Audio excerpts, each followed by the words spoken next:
If you want to turn off your iPhone's ability to autofill passwords, this is how you do it. You pop into the settings, scroll down on the main settings page until you see General, tap on that, then scroll down until you get to Autofill and Passwords. Tap on that to open it. Here we have an autofill passwords and passkeys, and also verification codes are all autofilled when this toggle is on. So if you turn that off, none of those things happen.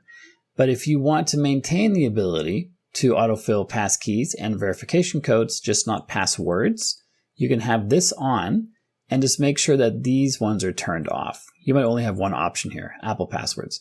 LastPass is a third-party password manager that I use. Passwords is the one that's built by Apple, built into all Apple devices.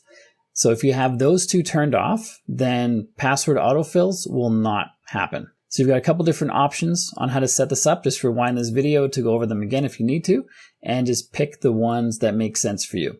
If you get value from my videos, consider joining the channel memberships. There's a join button right down below this video. You can see what the perks are for the various levels, and it helps me keep making these videos for free on YouTube, so I appreciate the support, and I hope you join the community. And if you want more storage space on your phone, this is probably the video you want to watch next. It shows you all the hidden places to find more storage, and if you got value from the video you just watched, like and subscribe to let me know, and I'll see you on this one.